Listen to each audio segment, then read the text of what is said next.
আসসালামু আলাইকুম ভিউয়ার্স, আপনারা যারা দেশ এবং দেশের বাইরে থেকে দেখতেছেন আপনাদেরকে জানাই স্বাগতম।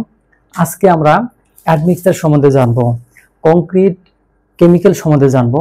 আপনারা অনেকেই হয়তো জানেন যে কেমিক্যাল কি জিনিস এবং এই কেমিক্যালটা কিভাবে ব্যবহার করতে হয়। তো আমরা এই কেমিক্যাল সম্বন্ধে আজকে বিস্তারিত জানবো।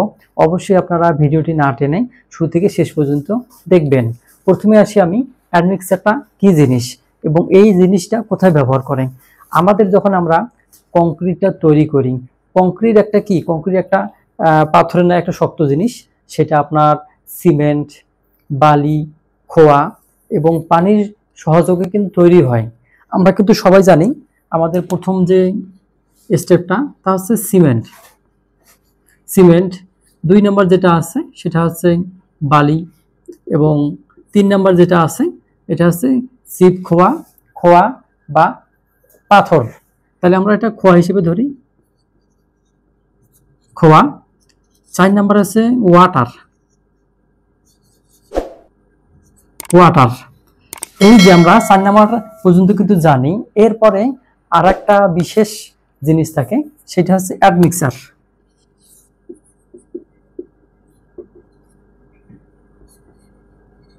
এই অ্যাডমিক্সার সম্বন্ধে অনেকে আমরা জানি না, বা জানলেও কি করি, এটা এড়িয়ে চলি। এটা কিন্তু অনেক গুরুত্বপূর্ণ। আপনাদের যে কাঠামোগুলো আপনারা ঢালাই করেন এর ক্ষেত্রে আপনাকে ব্যবহার করতে হবে। অনেক সময় দেখা যায় যে পানির ট্যাঙ্ক এবং রিজার্ভার ট্যাঙ্ক, এই জায়গাগুলোতে যদি আপনারা এই অ্যাডমিক্সারটা ব্যবহার না করেন তাহলে কি করে, আপনাদের পানিটা সোক করে। এমনকি অনেক সময় দেখা যায় যখন আপনারা স্ল্যাব কাস্টিং করেন বা ঢালাই করেন, সেক্ষেত্রেও কিন্তু কিছু গ্যাপ থেকে যায়। এই গ্যাপ থাকার কারণে পানি ছোক হয়ে নিচে পড়ে যায়। আর যখনই আপনারা এই অ্যাডমিক্সারটা ব্যবহার করবেন তখন কিন্তু অনেকগুলো কাজ হবে। অর্থাৎ এই 4টা মিশ্রণ দিয়ে যে আপনি একটা কংক্রিট তৈরি করলেন, এটাকে শক্তিশালী করার জন্য এই অ্যাডমিক্সার ব্যবহার করা হয়। এটাকে দীর্ঘস্থায়ী করার জন্য এই অ্যাডমিক্সার ব্যবহার করা হয়।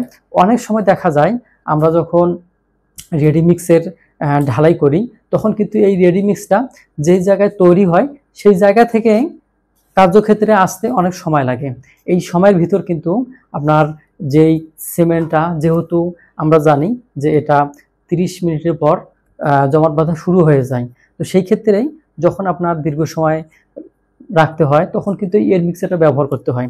অর্থাৎ এই অ্যাডমিক্সারটা কিন্তু অনেক প্রকারের থাকে, অনেক প্রকারের পাওয়া যায়। আপনাকে বেছে নিতে হবে কোন কাজের জন্য কোন অ্যাডমিক্সারটা ব্যবহার করবেন। অবশ্যই একটা জিনিস খেয়াল রাখতে হবে যে আপনারা যেই অ্যাডমিক্সারগুলো ব্যবহার করেন না কেন সেটা যেন বুয়েট, আইএসও, এই যে কিছু কিছু প্রতিষ্ঠান আছে এই নামী দামি প্রতিষ্ঠান থেকে যেন সেটা সুপারিশকৃত করা হয় বা পাশকৃত করা হয়, এমন অ্যাডমিক্সার ব্যবহার করবেন। এবং এই অ্যাডমিক্সারটা ব্যবহার করার জন্য আপনারা ডেট থেকে শুরু করে এর কার্যকরী ক্ষমতা সব কিছু দেখে শুনে আপনারা কিনবেন। এখন আমরা আসব এর সম্বন্ধে বিস্তারিত আলোচনা করব। এখন আমরা কোথায় কোথায় এই অ্যাডমিক্সারটা ব্যবহার করব। আমরা প্রথমে ব্যবহার করতে পারি এটাকে পাইলে ব্যবহার করতে পারি। আমরা পাইল যেখানে হবে সেখানে কিন্তু ব্যবহার করতে পারি। এরপরে বেসমেন্টে ব্যবহার করতে পারি, বেসমেন্টে ব্যবহার করতে পারি। এরপরে আমাদের যে পানির ট্যাঙ্ক বা ওয়াটার ট্যাঙ্ক, এরপরে আমরা ব্যবহার করতে পারি বিমে ব্যবহার করতে পারি। এরপর আমরা কলামে ব্যবহার করতে পারি।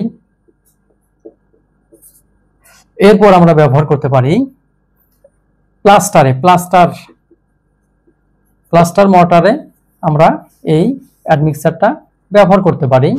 এরপরে আমরা কলাম হয়ে গেল, সুইমিং পুলে ব্যবহার করতে পারি, সুইমিং পুলে।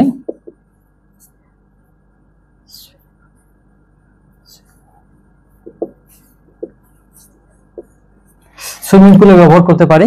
তো এই হচ্ছে স্ল্যাবে ব্যবহার করতে পারি, এইভাবে গ্রেড বিমে ব্যবহার করতে পারি। এক কথায় আপনার যতগুলো কাস্টিং হবে সেইগুলোতে আপনারা কি এই অ্যাডমিক্সারটা ব্যবহার করতে পারবেন। এখন এই অ্যাডমিক্সারটা কি হিসেবে পাওয়া যায়, এটা লিটার হিসেবে পাওয়া যায় এবং এই অ্যাডমিক্সারটা থাকে লিকুইড। আর এই অ্যাডমিক্সারের কালার সাদাও হতে পারে অথবা অন্য কোনো খয়েরি কালারও হতে পারে। তো আমরা কয় লিটারে এই জার্কিন বলেন বা ড্রাম বলেন পাওয়া যায়, আমরা সেগুলো একটু জানি। আমাদের 1 লিটার পাওয়া যাবে, এরপরে আমাদের 3 লিটারে পাওয়া যাবে, এরপর 10 লিটার পাওয়া যাবে, এরপর 10 লিটার পরে 20 লিটার, তারপর পাওয়া যাবে আমাদের 60 লিটার, এরপরে 120 লিটার, এরপর 200 লিটার পাওয়া যাবে। এখন আমরা এর ব্যবহার বিধিটা জানবো এবং এর ব্যবহার মাত্রাটা কতটুকু দিতে হবে প্রতি ব্যাগ সিমেন্টের জন্য। এই যে অ্যাডমিক্সার এগুলো কতটুকু ব্যবহার করতে হবে আমরা জানবো। আমরা জানি যে 1 ব্যাগ সিমেন্ট সমান হচ্ছে 50 কেজি। এই 50 কেজির জন্য আমাদের যে অ্যাডমিক্সারটা ব্যবহার করতে হবে এটা 200 ml টু 300 ml, অর্থাৎ প্রতি বস্তায় আমাদের এটা ব্যবহার করতে হবে 200 ml থেকে 300 ml ব্যবহার করতে হবে। এখন আপনারা যেই কেমিক্যাল ব্যবহার করবেন সেটার গায়ে লেখা থাকবে আপনার যে প্রতি বস্তায় আপনি কতটুকু ব্যবহার করতে পারবেন। এই হিসেবে দেখে আপনারা ব্যবহার শুরু করতে পারেন। এরপর আসি আরও কিছু বিষয় নিয়ে, তা হচ্ছে যে আমাদের এই অ্যাডমিক্সারটা ব্যবহার করলে আমরা যেমন আমাদের কাঠামোটা স্থায়িত্ব হবে, তেমনিভাবে এর কিছু গুণ আছে সেগুলো আপনারা পেতে পারেন। এরপরে আসি, যখন আপনারা ট্যাঙ্ক অর্থাৎ সেফটি ট্যাঙ্ক, রিজার্ভ ট্যাঙ্ক এইগুলো দিবেন তখন কিন্তু আপনাকে যেমন আরসিসি কাঠামোতেও ব্যবহার করতে হবে, আবার প্লাস্টারিংয়ের সময় এই প্লাস্টারও ব্যবহার করতে হবে।